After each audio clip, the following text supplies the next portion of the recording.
Hello, this is Mary from Lamacrae Designs. I just thought I'd do a quick tutorial today on how to make my new side edge cards. I won't be explaining how to unzip the folder when you download the file or how to upload into Cricut, as I have other videos on YouTube showing you how to do that, but I thought I would do this to show you how to put together the card. There are lots of different options and variations. I've chosen one option here to give you an idea of how to do it, but obviously the choice is yours so that you can make your card unique. When you upload the required files into Cricut, they all upload onto your canvas one on top of the other, so it does look a little bit of a mess. What you can do is move them around so that you can see what you're doing. So if we do that now, I'm going to move the envelope and the liner over here. I've chosen the main side edge card, an outline path which will go on the front of the card, and an inner section which will be stuck on the inside of the front card. This is how the final card can be assembled. Obviously this will be different depending on whether you have chosen an overlay, a front insert panel, or some other combination. The insert panel is stuck behind the front cover of the card, and the overlay will go on the front of the card. This looks lovely cut out in glitter cardstock. Obviously you choose your own colours to make your own unique card. I will take this apart again so that I can show you the steps that we need to do to get it ready to be cut by our Cricut machine. First of all, we will work with the main card indicated in orange on the canvas. You can see on the right hand panel that it is in a group. If we hit the drop down arrow, this will open the group. Inside this group there is the main card and there is a line which we're going to convert into a score line. If you go to the top section here under operations, you will see that the score line is indicated in blue. All of my designs have their score lines indicated in blue. From the drop down menu, change Basic Cut to Score. You will see in the right hand panel that it has changed the score line into a dotted line. You then need to attach this score line to the main card. You can do this in one of two ways.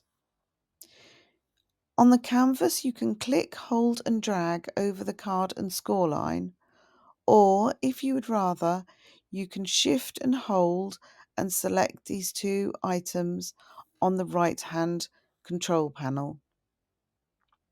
You then click attach. That's the card ready to go to your cutting machine. Let's next do the liner and the envelope.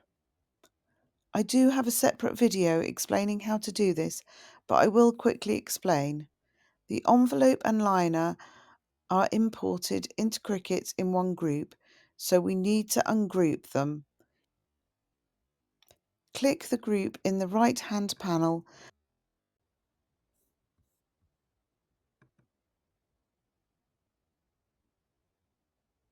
and click the ungroup button and click ungroup. Next we find the two lines which will both be indicated in blue in the top operations section, which can be made into score lines. So we've got the single score line for the liner and then the square score line, which will be the score line for the envelope. In the right hand panel, shift and select both of the lines that you wish to turn to score lines. They will be indicated in blue in the top operations section. We go to the drop down menu and change from basic cut to score. You can do them one at a time if you find that easier. They will both be shown as dotted lines in the right hand panel as before.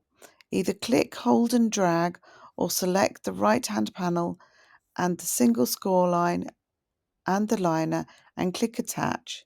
Do the same to attach the square score line to the envelope. We now have the envelope with the score line attached. the envelope liner with the score line attached, the main card with the score line attached.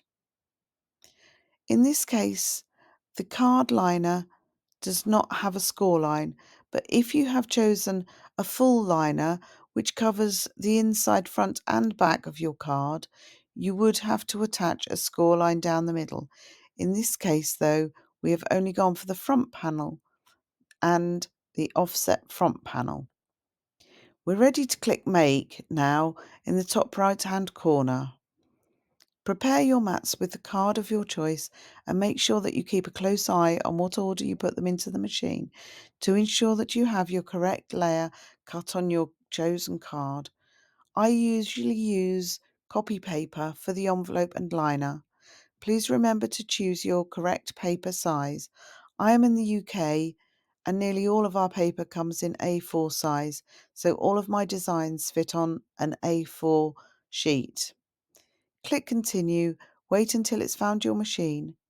Choose your paper depending on which section you are cutting. I'll use the cardstock for intricate designs. You can change your tools here. I find that using the stylus in clamp A and the blade in clamp B works best for me because then I don't have to keep switching the blades in and out.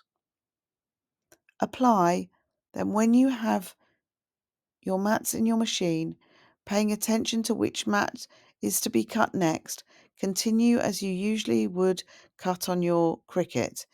If you need any further help, have a look at my other YouTube videos which will explain the basic functions. Here are some more examples of this card. Obviously, they would be stuck together with glue or double-sided tape. More edge card designs will follow shortly. Thank you for listening. Enjoy making your cards.